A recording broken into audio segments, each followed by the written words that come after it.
നമസ്കാരം. നടി ആക്രമിക്കപ്പെട്ട കേസിൽ നടൻ ദിലീപിനെതിരെ വെളിപ്പെടുത്തലുകൾ നടത്തിയ സംവിധായകൻ ബാലചന്ദ്രകുമാർ അന്തരിച്ചു. വൃക്കരോഗബാധിതനായി തിരുവല്ലയിലെ KM ചെറിയാൻ ആശുപത്രിയിൽ ചികിത്സയിൽ കഴിയവെയാണ് അന്ത്യം. നേരത്തെ ബാലചന്ദ്രകുമാറിന്റെ ചികിത്സാ ചെലവിലേക്ക് സഹായം തേടി കുടുംബവും സുഹൃത്തുക്കളും നേരത്തെ മുന്നോട്ട് വന്നിരുന്നു. 2 വൃക്കകൾക്കും രോഗം ബാധിച്ച അദ്ദേഹം ഹൃദയാഘാതവും വന്നതോടെ ഗുരുതരാവസ്ഥയിൽ ആശുപത്രിയിൽ ചികിത്സയിൽ കഴിയുകയായിരുന്നു. കുറച്ചു കാലം മുമ്പ് കിഡ്നിയിലെ കല്ലിന് ചികിത്സ നടത്തിയതിനു ശേഷമാണ് 2 വൃക്കകളും തകരാറിലാണെന്ന് വ്യക്തമായത്.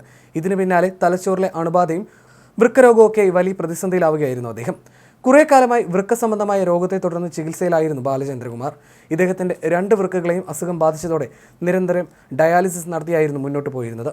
തുടർച്ചയായുള്ള ഹൃദയാഘാതവും സംഭവിച്ചിരുന്നു. സിനിമയിൽ നിന്ന് ബാലചന്ദ്രകുമാറിന് വരുമാനമൊന്നും കാര്യമായി ലഭിച്ചിരുന്നില്ല. പല സുഹൃത്തുക്കളുടെയും സഹായത്തോടെയായിരുന്നു ചികിത്സ മുന്നോട്ട് പോയത്. രോഗാവസ്ഥയിലും നടിയെ ആക്രമിച്ച കേസിൽ വിചാരണയ്ക്കായും തുടർച്ചയായി ബാലചന്ദ്രകുമാർ കോടതിയിൽ ഹാജരായിരുന്നു. വിചാരണ ഘട്ടത്തിൽ എല്ലാ ദിവസവും രാവിലെ 4 മണിക്ക് വന്ന് ഡയാലിസിസ് ചെയ്യും, 9 മണിക്ക് പുറത്തിറങ്ങും. 10 മണിക്ക് കോടതിയിൽ കയറി രാത്രി 8:30 വരെ നീളുന്ന വിചാരണയ്ക്ക് ഹാജരായിരുന്നുവെന്ന് ഇദ്ദേഹത്തിന്റെ കുടുംബം വ്യക്തമാക്കിയിരുന്നു. നടി ആക്രമിക്കപ്പെട്ട കേസിലെ ഗൂഢാലോചനയുമായി ബന്ധപ്പെട്ട് നടൻ ദിലീപിനെതിരെ നിരവധി വെളിപ്പെടുത്തലുകൾ നടത്തിയിട്ടുള്ള ബാലചന്ദ്രകുമാർ നീതിക്ക് വേണ്ടി രോഗകാലത്തും കോടതിയിൽ ഹാജരാകുകയും സാക്ഷിമൊഴി നൽകുകയും ചെയ്തിരുന്നു.